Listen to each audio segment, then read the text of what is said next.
mungkin perasaanku.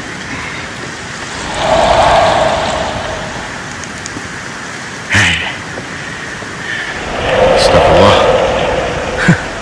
Astagfirullah. Setelah selesai bermalam di dua lokasi yang agak misteri di Tasik Kenyir ini dan dapat merasai pengalaman suasana waktu malam di Pulau Mahdi dan juga Pulau Betang, saya ambil keputusan untuk pulang ke Johor Bahru. Sebelum itu saya perlu menginap dahulu di mana-mana homestay sebelum bertolak ke esokan harinya. Sebelum saya bertolak, saya mendapat panggilan telefon daripada Pok Ran yang bertanyakan sama ada saya ingin turut serta ke sebuah lokasi yang juga ada misterinya yang tersendiri. Sangat menarik, kata saya di dalam hati, dan tidak ingin melepaskan peluang. Nak ikut tidak ke Gua Bewah, tapi agak jauh sikit perjalanan kita menghala ke Taman Negara. Lagipun Pok Ran ada bawa orang buat kerja wiring di sana. Kalau nak ikut, bolehlah naik sekali bot bermalam di sana 2 hari 1 malam. Memandangkan saya tidak pernah ke sana, saya pun bersetuju.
Sekarang di sini ni ada satu macam bentuk itu, memang bentuk petak.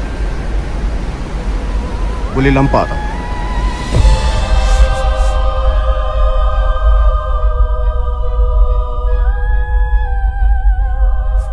Kali ini saya tidak membawa barang yang sangat banyak. Hanya peralatan kamera, lampu dan juga bekalan makanan hanya untuk 1 malam. Disebabkan barang-barang pekerja wiring sudah memenuhi bot, barang saya limitkan. Maklumlah, tumpang bot. Hari yang ditunggu telah tiba. Barang dibawa naik ke dalam bot sambil-sambil saya membantu Pok Ran dan juga kontraktor wiring. Sambil itu saya berbual dengan pengusaha bot di jeti dan memaklumkan yang saya nak ke Gua Bewah. Dan beliau bertanya, nak bermalam di sana ke? Saya jawab, ya.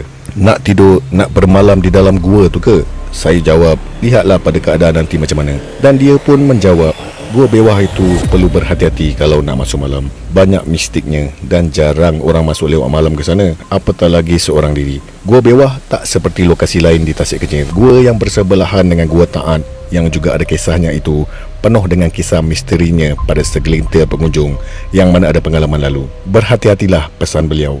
Gua Bewah sangat cantik sekitarnya pada waktu siang, tetapi pada waktu malam akan jadi berbeza.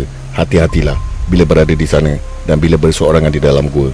Ada juga abang bot yang lain yang mengiyakan dan membenarkan kata-kata pengusaha bot tersebut, dan juga Pok Ran yang selalu membawa orang ke sana. Tidak lupa juga ada kaitan sejarahnya dengan pahlawan Melayu pada masa lalu dan apa yang mereka buat di dalam gua tersebut. Perjalanan mengambil masa hampir 2 jam juga untuk ke lokasi, apatah lagi dengan membawa muatan yang banyak.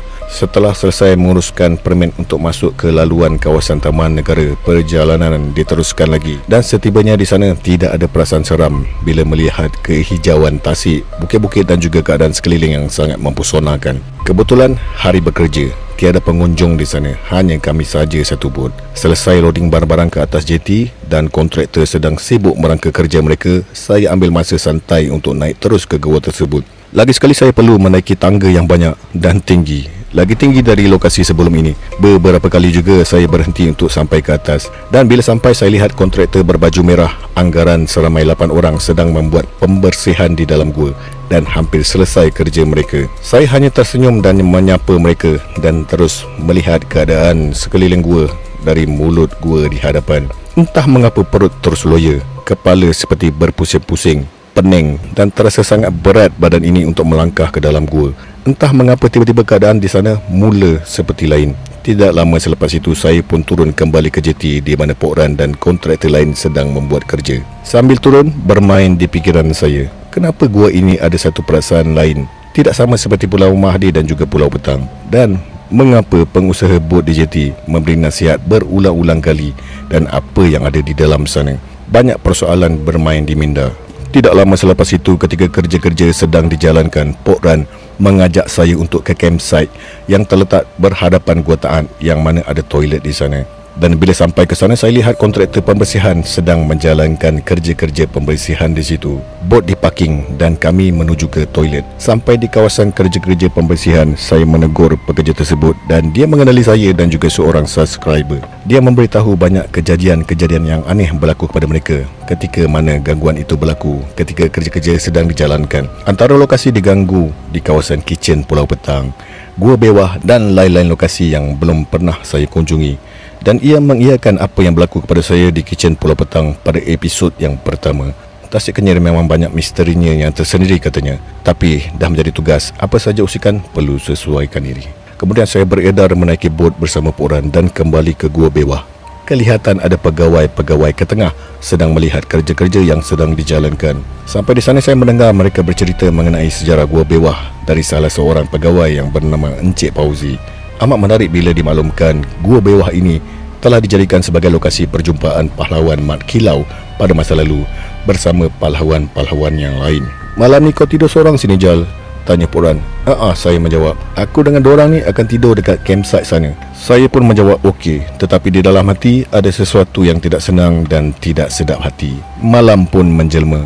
Tiba-tiba Pok Ran mengatakan, Zal, aku rasa tempat lain aku boleh tinggalkan kau seorang. Tetapi tempat ini aku rasa aku bermalam dekat jeti ni je lah, Zal. Tempat ni tak macam tempat lain. Malam nanti kau naiklah seorang.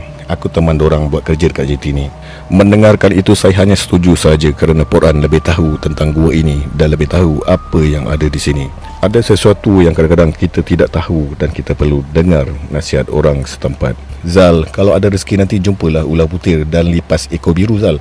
Saya hanya tersenyum. Ketika kontraktor sedang buat kerja, Pok Ran pun menunjukkan skill masaknya disebabkan perut kami memang sudah lapar. Sambil menikmati makanan malam, Pok Ran bertanya, bila nak naik atas, Zal? Saya jawab, mungkin lepas jam 12 nanti. Barulah seram. Walaupun dalam hati berkata, belum jam 12 pun tempat ni dah meremang. Tiba-tiba hujan turun sangat lebat, sangat sejuk waktu tu, dan langit terlalu gelap menunjukkan hujan takkan berhenti dalam waktu yang terdekat. Pok Ran pula dah tidur dengan hammocknya santai ikat di tiang jeti, manakala kontraktor masih tidak henti tungkus lumus menyiapkan kerja yang dikira urgent. Mana tak, jeti Bewah dulu cantik dan terang dengan lampu, kini bergelap disebabkan panel solar dicuri orang. Jam 10.30 malam, saya termenung dari jeti memandang mulut gua yang gelap samar-samar ditutup hujan lebat. Kenapa merinding sangat ni? Jarang-jarang rasa macam ni, kata saya dalam hati. Kalau nak ikutkan cuaca dan keadaan hujan, tak mungkin akan berhenti dalam waktu yang sekejap. Lagi sukar untuk saya masuk ke dalam gua. Saya ambil keputusan untuk pack equipment lampu dan kamera dan plan untuk tidak membuang masa lagi. Lama juga saya termenung di jeti sebelum naik ke gua. Lafaz bismillah, saya melangkahkan kaki agak laju menuju ke tangga disebabkan hujan yang sangat lebat dan perlu sampai cepat ke atas. Sampai di mulut gua, saya rehat sebentar sebelum memulakan rakaman dan vlog. Bila ingin memulakan rakaman, mual, kepala pusing, berpinah, melayang-layang secara tiba-tiba. Tidak saya rasakan di tempat lain dan ini yang saya rakamkan.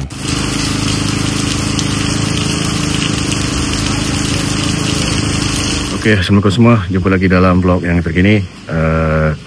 Selepas vlog di Pulau Mahdi, saya ke Pulau Petang untuk kali kedua. Dan kali ini saya berada di Gua Bewah yang cukup misteri dan terkenal di Tasik Kenyir ni.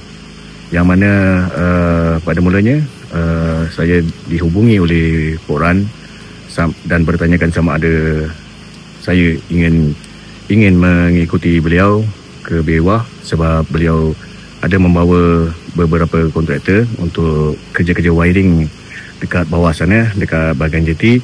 Dan saya rasa saya tak ingin melepaskan peluang untuk menziarahi ataupun melawat ke Gua Bewah yang banyak diperkatakan dengan pelbagai kisah dan ceritanya yang tersendiri pada masa lalu, yang mana Gua Bewah ni dimaklumkan terdapat penemuan arkeologi zaman Neolitik ataupun Paleolitik, yang mana telah dijumpai mayat seorang remaja perempuan yang berusia lingkungan lebih kurang belasan ribu tahun yang lalu.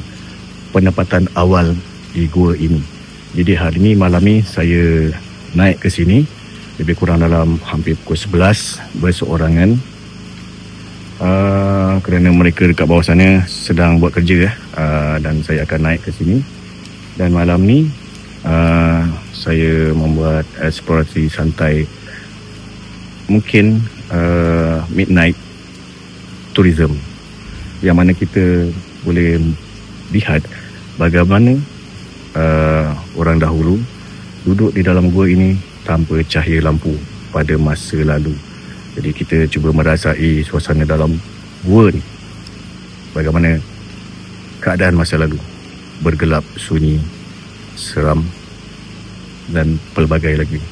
Mungkin kita orang zaman moden ni tak merasakan. Jadi saya bawa anda semua penonton masuk ke dalam.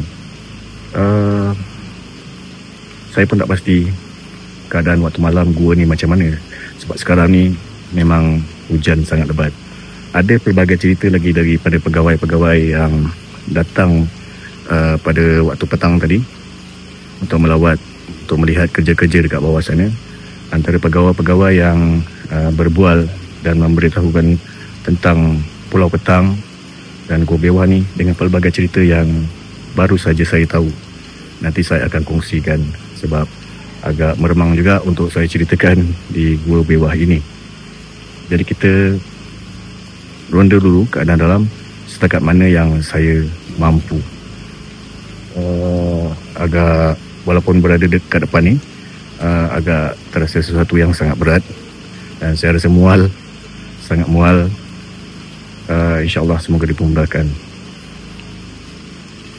Jadi dekat sini, kat depan ni ada tertulis Gua Bewah ikut laluan sahaja, perlu mengikut laluan yang disediakan, dilarang menulis di atas batu ataupun ukiran, dilarang sentuh reka bentuk gua, dilarang merokok, makan dan minum di dalam gua, dilarang meninggal sebarang sampah di dalam gua, dilarang membawa tripod ataupun tongkat. Mungkin dengan sebab untuk tidak ada ukiran-ukiran pada masa sekarang seperti cotengan yang akan merosakkan tempat sejarah ini. Jadi sekarang ni saya cuba setakat mana yang saya boleh. Kalau tak, saya akan keluar. Sebab setakat ni boatman, koran ataupun yang lain-lain setempat mengatakan masih ada, belum lagi ada yang membuat eksplorasi pada waktu malam, lewat malam di gua ini. Jadi saya akan tunjukkan keadaan sekitar. Dan saya akan jalan perlahan, secara perlahan-perlahan. Dan ini adalah kawasan luar.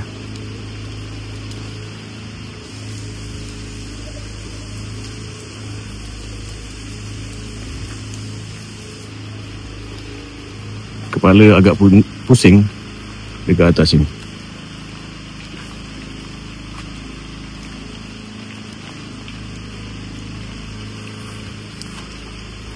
Bismillah. Assalamualaikum.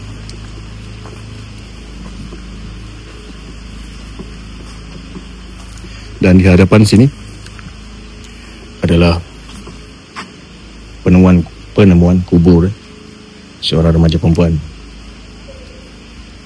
yang dimaklumkan, kalau boleh lihat, mungkin malam tak nampak, di situ ada tulang-tulang yang telah hancur.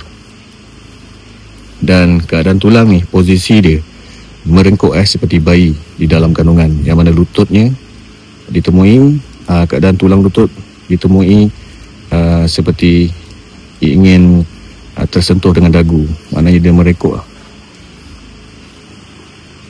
Dan ini adalah ekologi masa lalu. Kerja-kerja ini di ekskavasi yang dilakukan pada tahun 2009 telah menemukan satu rangka manusia di dalam petak G yang terletak berhampiran dengan pintu masuk ke dalam Gua Bewa. Ini adalah pintu masuk.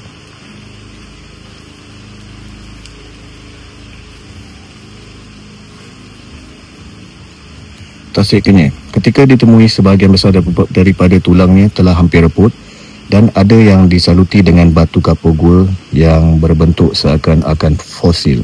Sampel rangka manusia prasejarah zaman Ho Bin Hien ini telah dihantar ke Amerika Syarikat untuk dianalisa. Hasil daripada analisis karbon 14 yang dilakukan oleh syarikat Beta telah mengesahkan bahawa rangka manusia ini adalah rangka seorang remaja perempuan yang dianggarkan berusia kira-kira 16,000 tahun.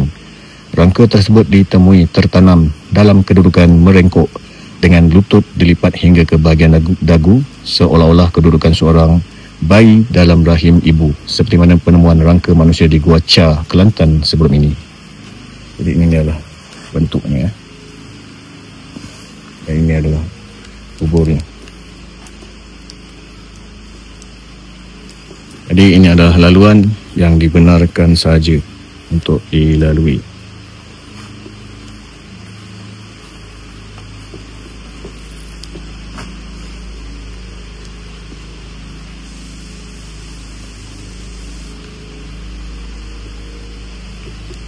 Jadi saya tak sempat nak study tempat ni, membaca artikel ke apa.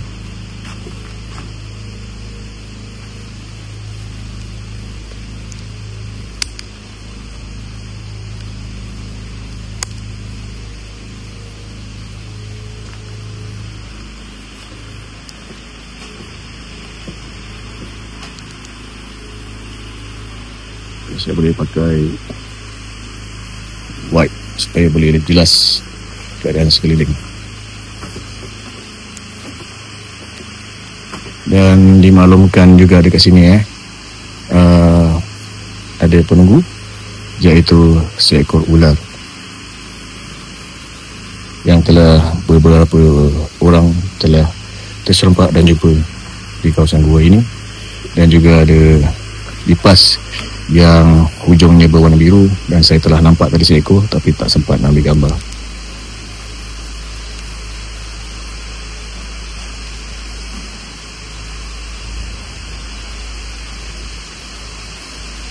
Sangat gelap dan dalam gua ni sangat kuat dengan bau kelelawar.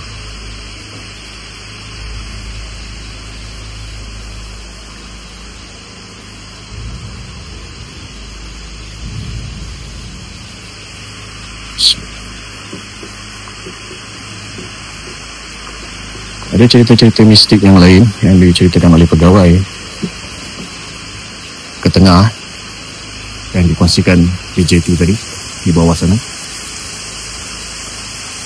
Itu saya ceritakan boleh keluar dari sini. Ini adalah tapak-tapak penemuan ekologi.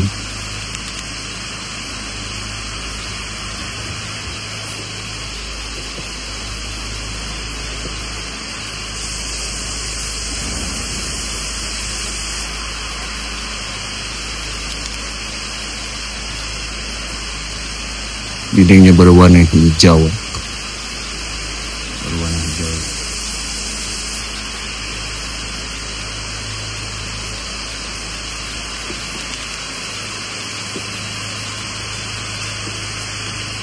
Ini adalah galeri Gua Bewa.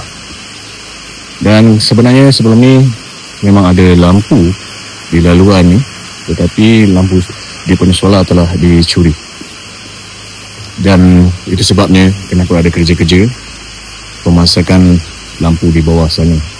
Dan insyaAllah satu hari nanti Gua Bewa akan cantik dengan lampu-lampu di hadapan sana.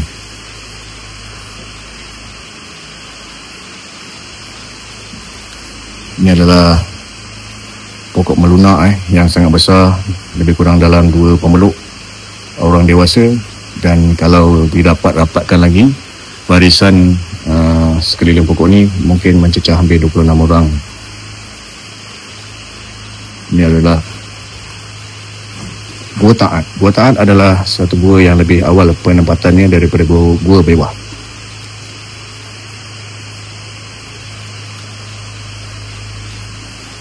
Ini adalah fosil ataupun barang-barang purba yang telah ditemui pada masa lalu dan dimaklumkan oleh Encik Fauzi, pegawai di Ketengah, yang mana beliau membesar di Kenyir, Tasik Kenyir, dan sebelum Tasik Kenyir menjadi empangan, masih lagi daratan dan masih ada kampung, beliau menyaksikan helikopter telah landing di hadapan Gua Bewahan pada masa lalu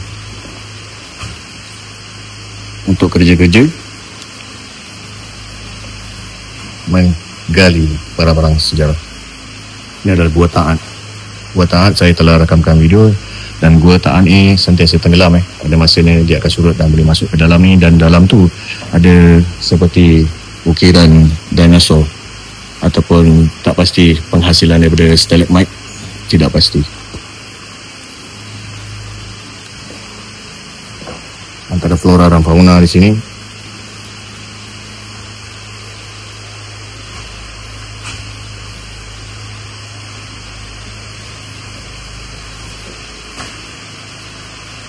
Ini adalah rangka rangka di hadapan sana, rumah perempuan.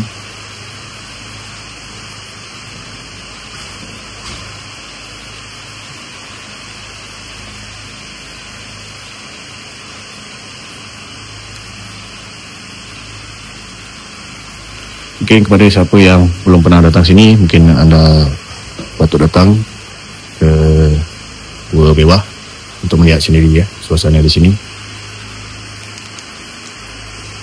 Ini antara artikel akhbar Cosmo pada tahun 2010 dengan tajuknya Antara Tulang Purba dan Ular Penunggu Gua, seperti yang dimaklumkan oleh orang-orang yang pernah menjumpai ular tersebut yang berwarna putih dan seakan-akan silver. Ini antara barang-barang seperti batu asah,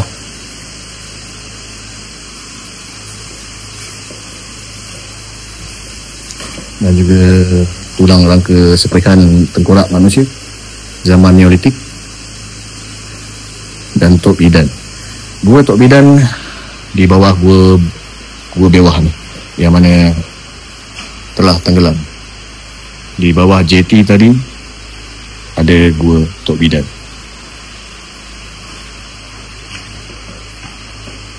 Ini adalah gambar-gambar masa lalu, sebelum menjadi empangan, gambar hitam putih. Tak silap lah, tapi ini ada macam perahu.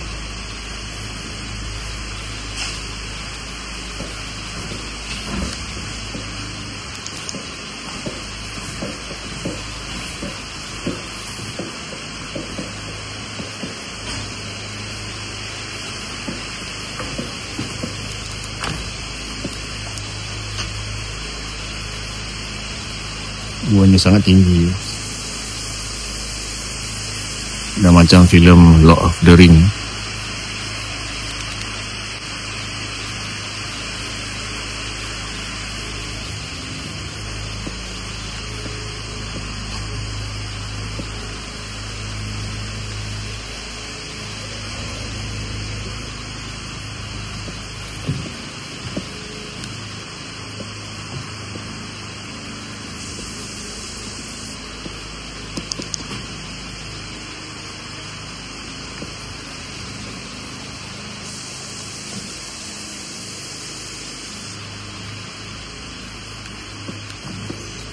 Ini adalah speed ekskavasi penyelidikan arkeologi yang dikendalikan oleh ahli-ahli arkeologi Jabatan Museum pada bulan Julai 1975 telah menemui sejumlah artifak zaman prasejarah. Antaranya ialah desung batu, kapak batu, periuk tanah, siput dan sebagaimananya di kawasan sini.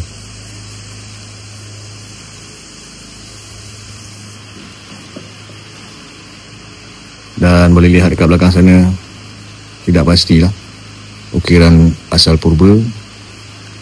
Yang ini anda boleh lihat, saya zoom, ada bentuk ukiran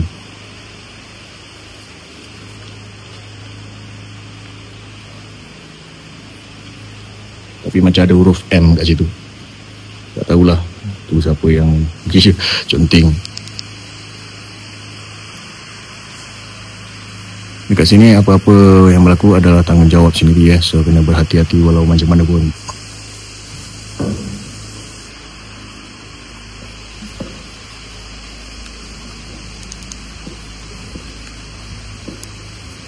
Ini adalah satu larangan yang mana tidak boleh mengukir-ngukir dekat dalam gua ni, yang boleh merosakkan sejarah Ulu Langat CNF Vandalism.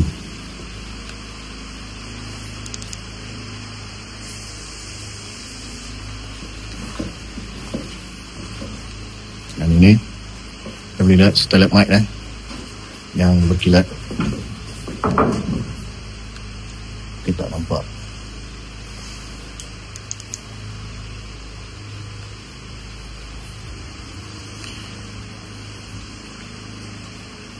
Mungkin dalam kamera tak nampak, dia berkilau-kilau.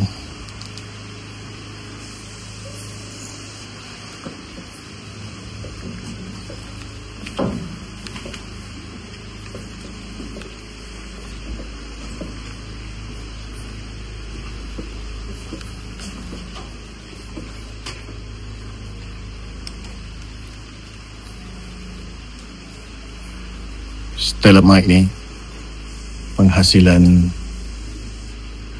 stalagmite ni menghasilkan pelbagai bentuk image yang kadang-kadang kita lihat seakan-akan binatang, orang, kucing dan pelbagainya.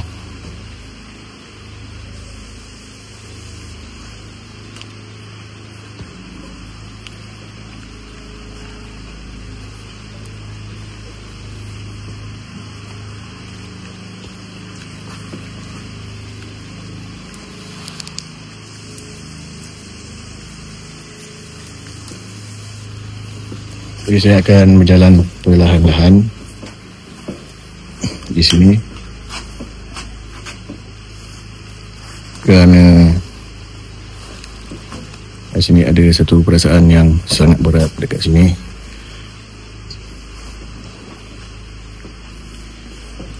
Tak tahu nak cakap macam mana.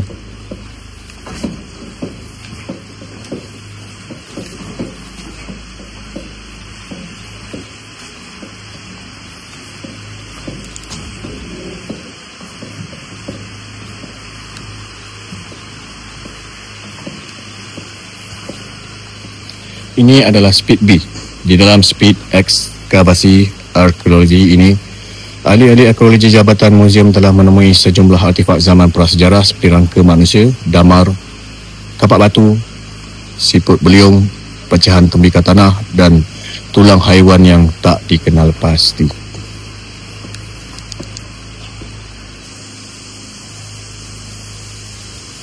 Speed C. Hasil penyelidikan melalui ekskavasi arkeologi pada speed ini oleh ahli-ahli arkeologi Jabatan Muzium, beberapa artifak yang dirujuk pada zaman prasejarah telah ditemui. Antaranya ialah kapak batu, pecahan tembikar tanah, alat-alat pemujaan, arang kerang dan lain-lain.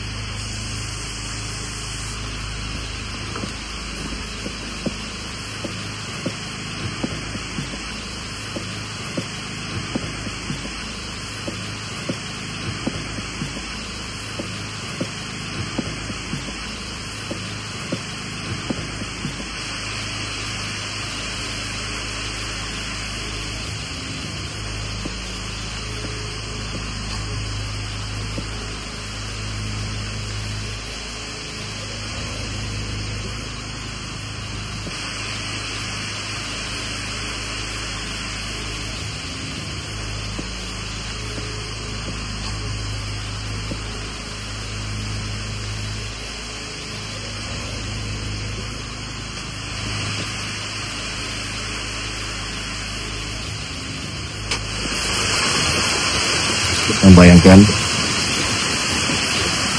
bagaimana mereka hidup di dalam gua ini, dan sangat kuat angin di sini, terlalu kuat angin kat sini, berbeza dengan di luar sana, di bawah sana angin yang sangat kencang.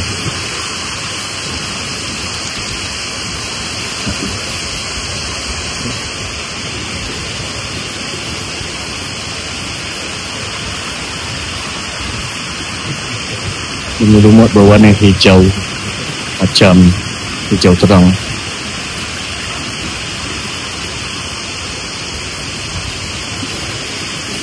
Di atas sana pun seperti macam ada ukiran.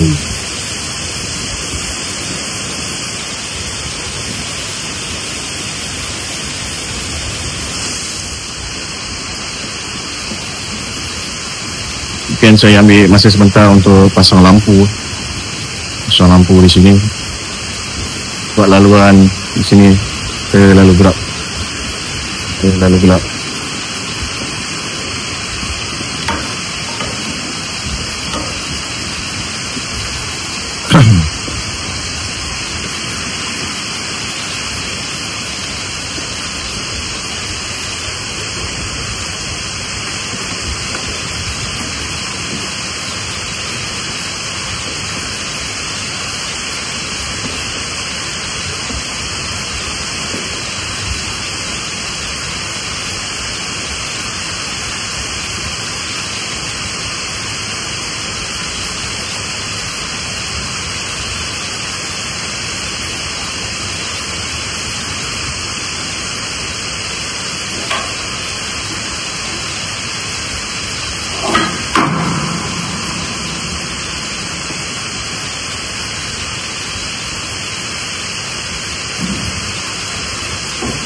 Kita teruskan perjalanan.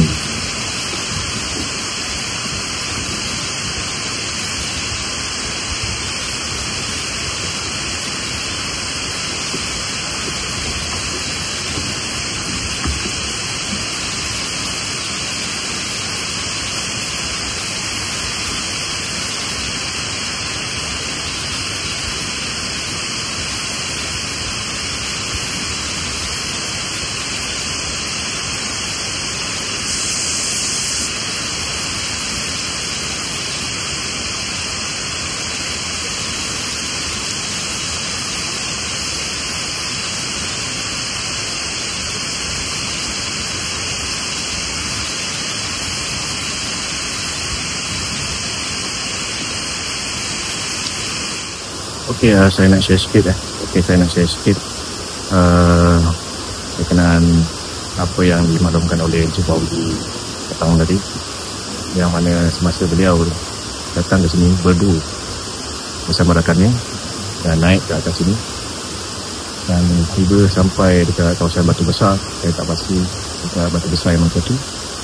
Tiba-tiba dia dan rakan setugas beliau lah dalam mendengar suara yang sangat garau, macam cerita Piramli, dia kata sangat garau dalam gua. Tak tahulah Ahmad Albab ke apa kan, tapi sangat garau suaranya.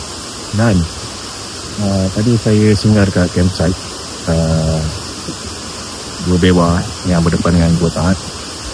Saya telah berjumpa dengan sekumpulan kontraktor pembersihan yang telah membersihkan kawasan Gua Bewa, campsite, Pulau Petang dan lain-lain tempat lagi di Kenyir ni. Beliau menceritakan semasa beliau membuat kerja pembersihan di Gua Bewa ni, beliau mendengar suara yang sama, suara garau menjerit daripada gua ni. Dan Pok Ran sendiri semasa maghrib semasa bawa pelancong ke sini pukul 6 lebih nak 6.45 gitu, beliau telah mendengar suara perempuan mengilai dekat depan pintu gerbang bawah ni. Jadi pelbagai cerita lah. Dan bila tanya abang-abang yang berada dekat jeti dekat Penggalan Gawi sana, beliau bila tanya pasal Gua Bewa, orang pun mengatakan Gua Bewa tu sangat kata ekstrim lah.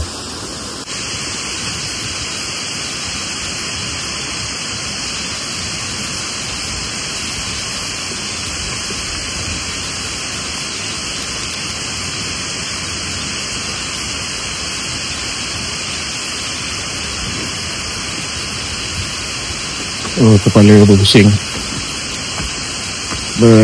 kepala.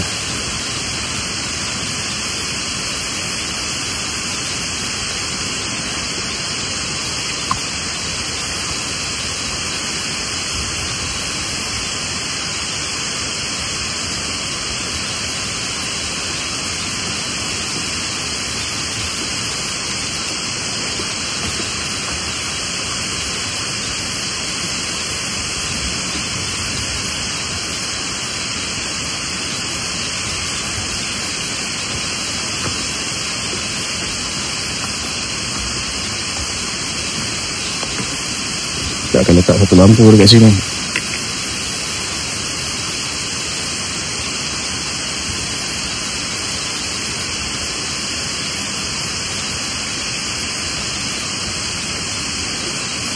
So, saya letak dua lampu. Biasanya macam ada air terjun dekat dalam.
Kita akan letak satu lagi lampu.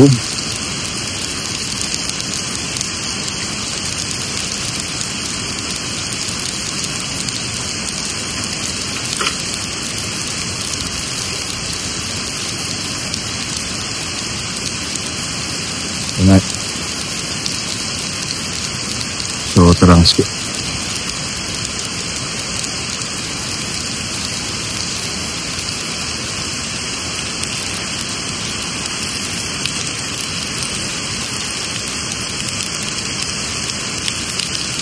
Dan kalau ada rezeki, kita akan nampak lipas yang berekor biru, tak silap. Sebab saya dah tengok, sebab petang tadi saya naik sekejap tapi tak sampai jauh macam ini, nampak lipas tu.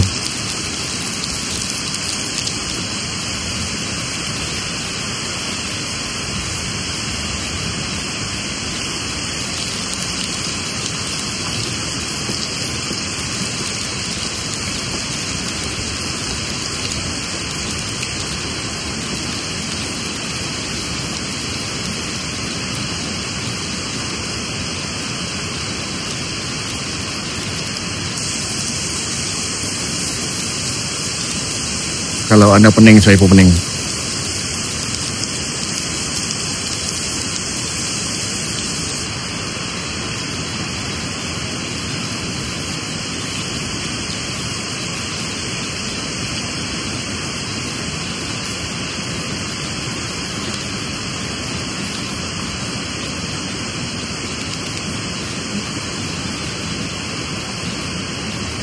Sekarang jam menunjukkan hampir pukul 12 pagi.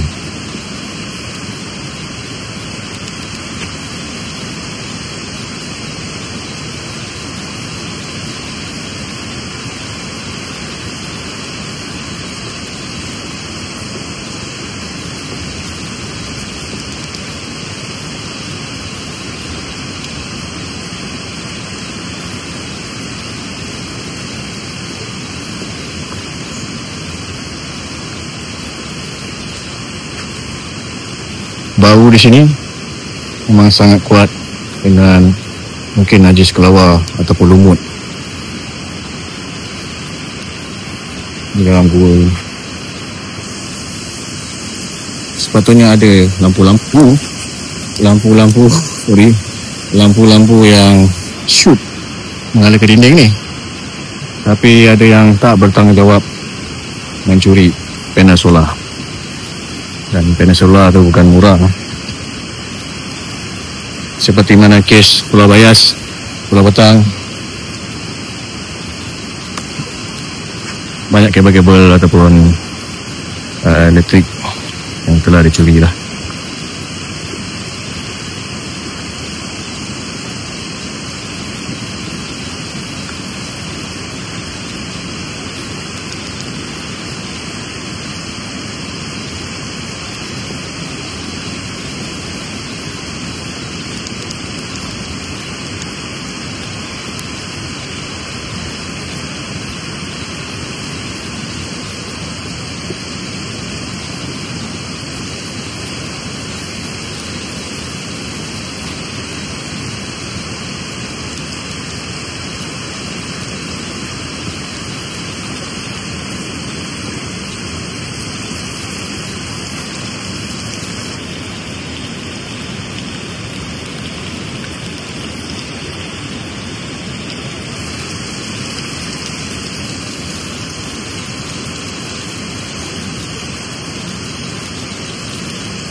Dan dimaklumkan dekat Gua Bewa ni, mengikut kata Encik Fauzi, pegawai tadi yang memang daripada kecil dia di sini,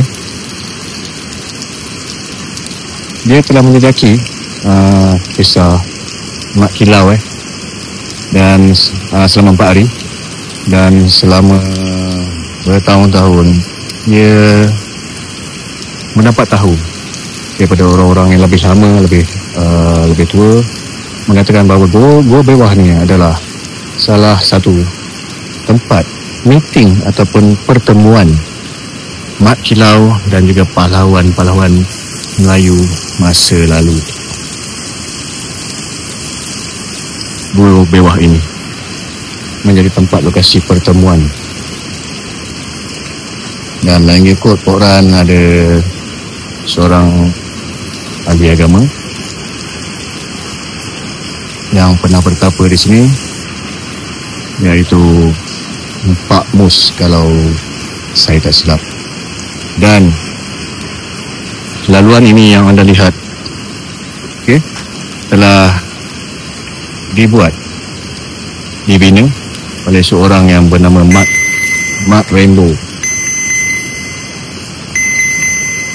Okey, saya punya gimbal tiba-tiba tidak boleh berfungsi macam biasa.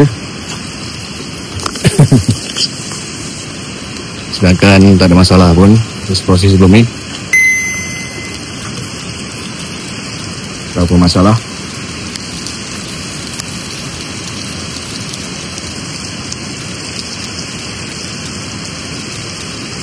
Mark Rainbow, sorry saya sambung, Mark Rainbow, yang mana beliau semasa pembinaan ini beliau telah tidur di sini. Kadang dia seorang diri malah nak balik rumah, dia tidur kat sini sampai siap. Dan dia ada juga pekerja lah, dan pekerjanya balik, tapi dia je tak nak balik. Dan Mark Rainbow tu sekarang mungkin dah bergemas lah, dalam 60 lebih, hampir 70 mungkin.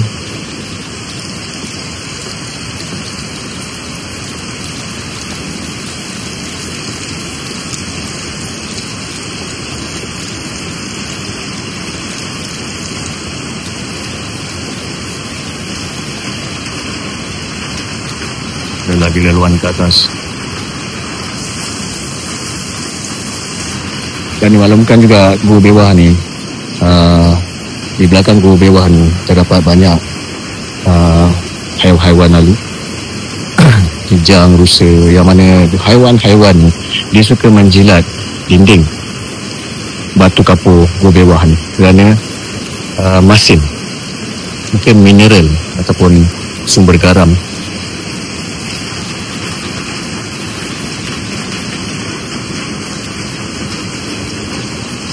Empat orang sahaja dibenarkan masuk dalam satu masa.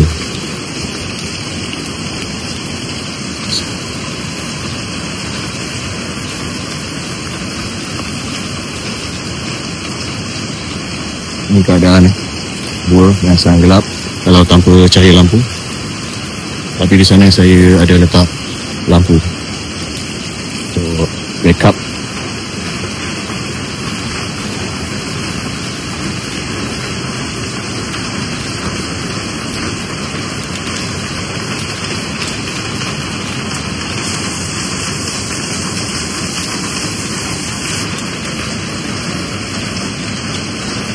Mungkin sebelum ini ramai pengunjung yang telah datang ke sini pada waktu siang, dan ini adalah pada waktu malam.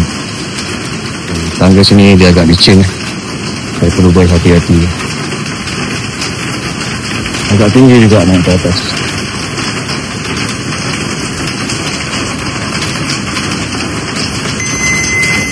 Lagi sekali, tak tahu apa masalah.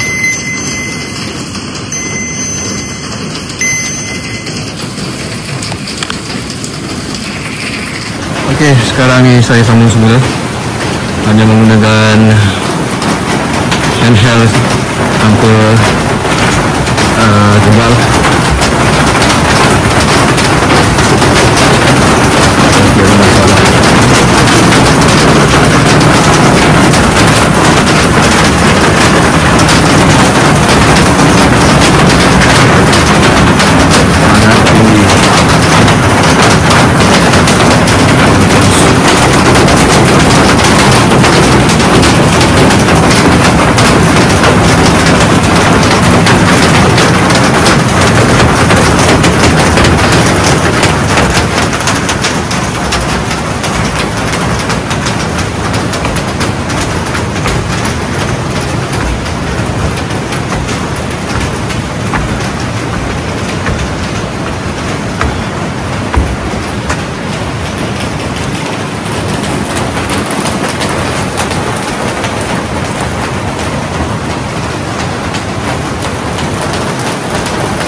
Ini adalah ruang terakhir.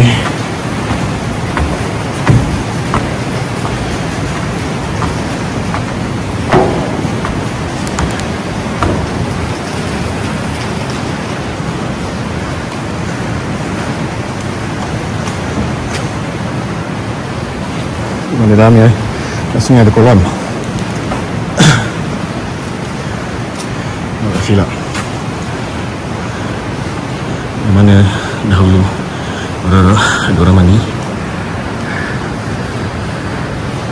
Macam ada ruang lagi di dalam sana.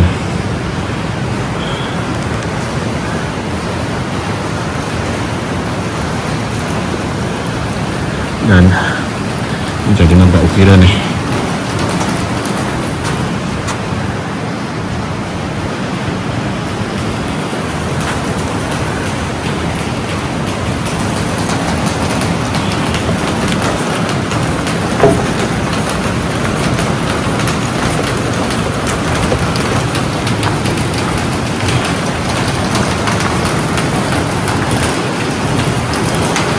Bangku ni licin ni sebab air daripada atas membuat dia. Tak, saya ni pernah bawa kasut.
Okey, ini adalah lipas yang berekor biru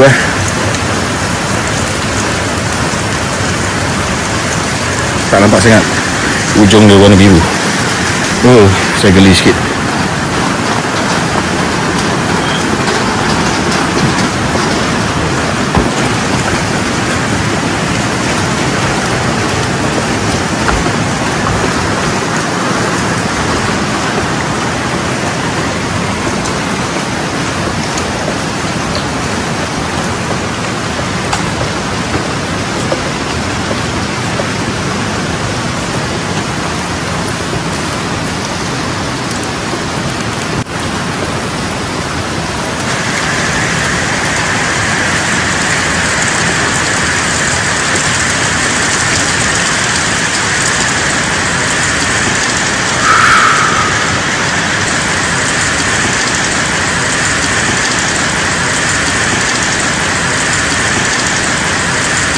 Mungkin perasaanku.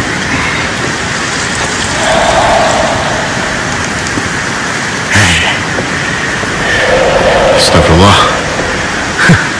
Astagfirullah.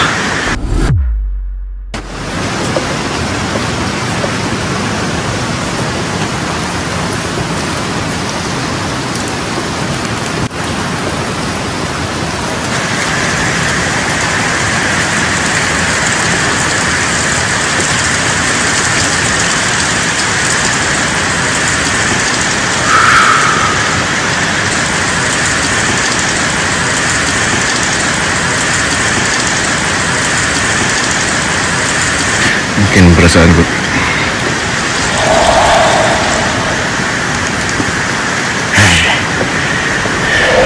Astagfirullah. Astagfirullah.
Okey, sekarang ni tak tahulah mata saya silap ke apa kan. Kalau boleh lihat dekat sana, macam ada satu pintu betul-betul ada petak, bentuk petak macam pintu besar. Kalau mata saya silap lah, kalau anda boleh lihat. Sekarang di sini ni ada satu macam bentuk pintu, memang bentuk petak. Boleh lompat tau. Bentuk petak macam pintu kan. Betul-betul dia punya lurus petak tu, persegi dia.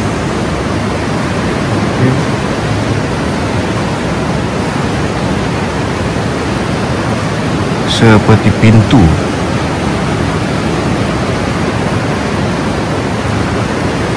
Kita mungkin boleh pergi dekat sikit.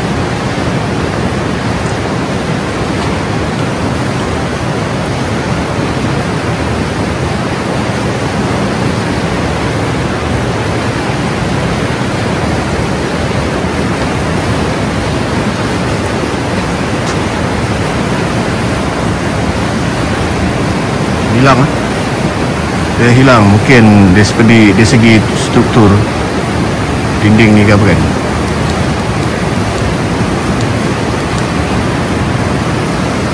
Lah mungkin dari segi pencahayaan nampak seperti pintu, tapi memang betul petak.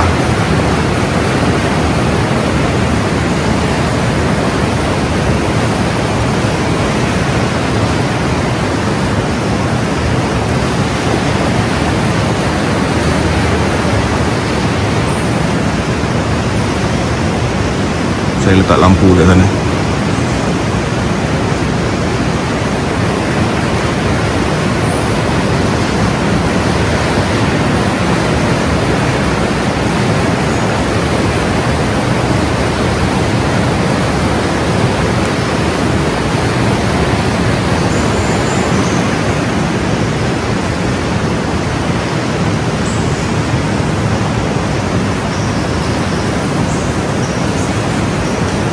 Mungkin bayang-bayang ni terhasil daripada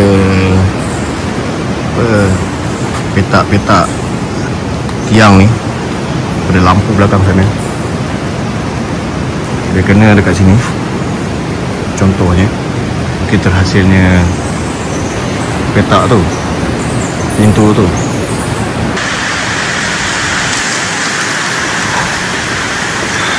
Di bahagian sana langsung tak ada angin. Tapi bila sampai sini, angin sangat kuat dan sangat sejuk. Mungkin sebab ada lubang angin ke apa kan.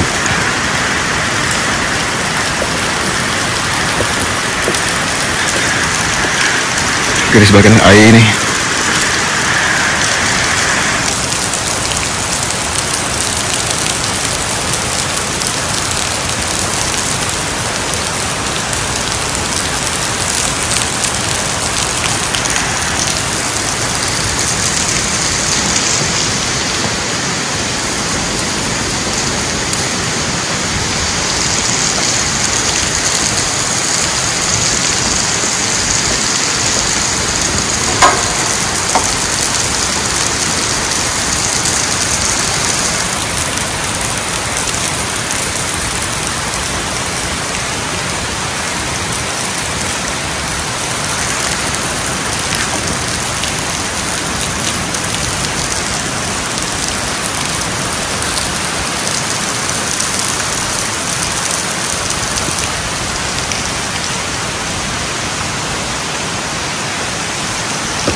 Jadi mungkin kita boleh beransur sikit-sikit keluar daripada sini.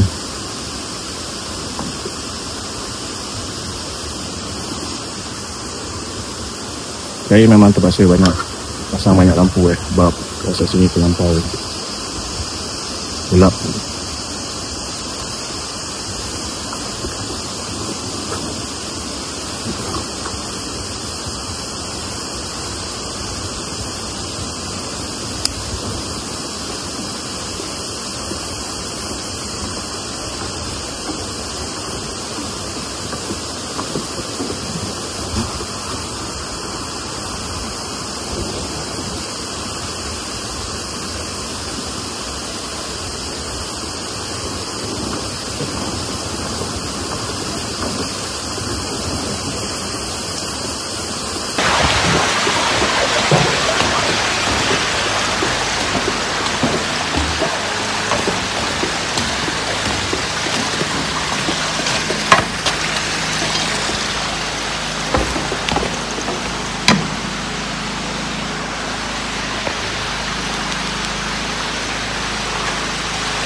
Okay, kita tengok kat sini ya. Perkataan, ada perkataan-perkataan apa,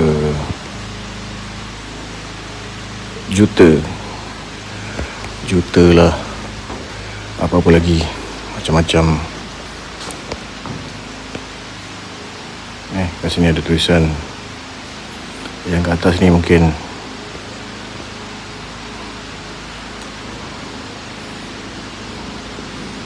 ukiran tulisan lama purba. Tapi bayangkan lah, kita datang jauh-jauh lah contohnya kan, semata-mata nak lihat sejarah kat Gua Bebah ni, manusia prapurba lama dengan ukiran-ukiran dia. Okay,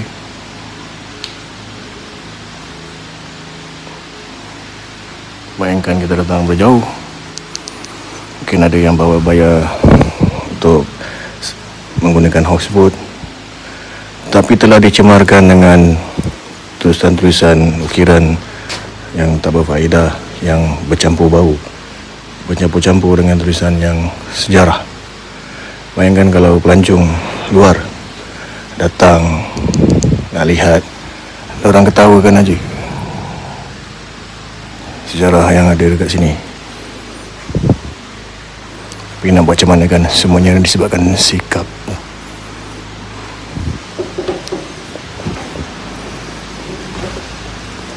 Tu macam ni, Balam Joseph. Mungkin orang-orang macam ni dia nak jadi manusia purba. Mungkin lagi 50 tahun, 100 tahun, 1000 tahun, mungkin orang zaman akan datang, dia akan lihat, wah, ada manusia purba zaman dulu bernama Joseph. Lihat ukiran mereka.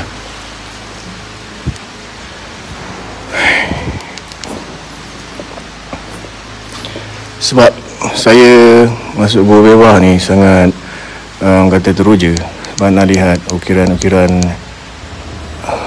masa lalu, apa yang diorang lukis, apa yang diorang apa terjemahkan dari segi lukisan binatang apa kan.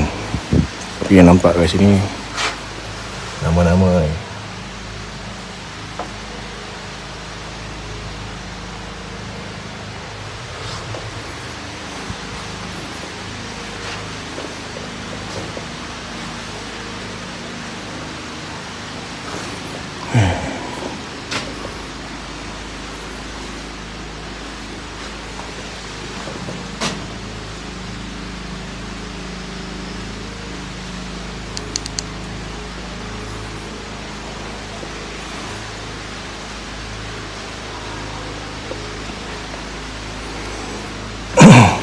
Daripada sini boleh dengar suara sahabat-sahabat yang tengah buat kerja dekat bawah sana. Daripada tengah hari, petang sampai ke malam tak berhenti buat kerja untuk pasang lighting yang telah dicuri.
Untuk malam ni selesai saya berada dekat sini. Besok pagi kerja-kerja akan masih dilakukan dekat bawah sana.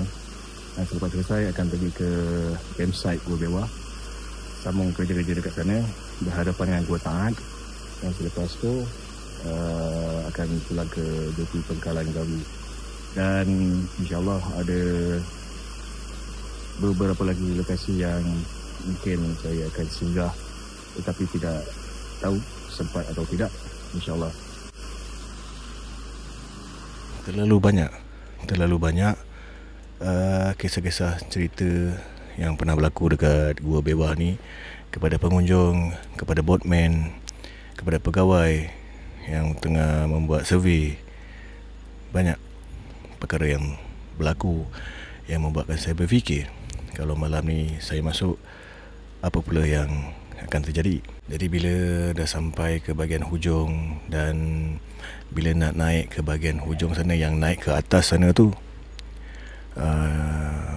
situ lagi ada perasaan berdebar, kerana saya sudah jauh ke dalam gua. Walaupun tempat ni ada laluan dia tersendiri, bersih, tapi pada waktu malam sangat berbeza. Waktu siang pun anda boleh rasa sebenarnya, waktu siang, waktu petang boleh rasa dekat Gua Bewa ni. Jadi hari ni, malam ni, saya bawakan anda keadaan waktu malam di Gua Bewa lewat malam. Dan lagi satu info yang saya dapat tahu daripada Encik Fauzi, Gua Bewa ni adalah salah satu lokasi yang menjadi lokasi pembikinan filem Puteri Gunung Ledang. Dekat Kenyir ni banyak filem-filem berkaitan dengan pahlawan seram, cerita hantu, dan juga itulah Puteri Gunung Ledang di kawasan ini. Jadi sekadar itulah pengungsian saya pada malam ini di Gua Bewa yang penuh dengan misterinya yang tersendiri. Selepas selesai membuat rakaman, saya turun ke bawah dan berehat sebentar. Pok Ran bertanya, ada nampak apa-apa ke? Saya hanya diam sebab masih bermain di kepala apa yang saya lihat di dalam sana. Satunya adalah lipas berekor biru. Hanya seekor saja yang muncul. Sayangnya tidak dapat saya rakamkan kerana ia agak laju bergerak dan bersembunyi di bawah laluan kayu. Keduanya gimbal saya habis bateri seperti di lokasi yang lain. Walaupun telah saya cas, nak kata rosak, tidaklah juga. Ketiganya, ada kedengaran bunyi tapak kaki berlari dari arah belakang ketika saya sedang menuju ke arah jalan keluar. Dan keempat, muncul seperti imej pintu segi empat yang sangat tinggi dan besar di dinding gua. Hanya sekitar 10 minit penampakan pintu itu.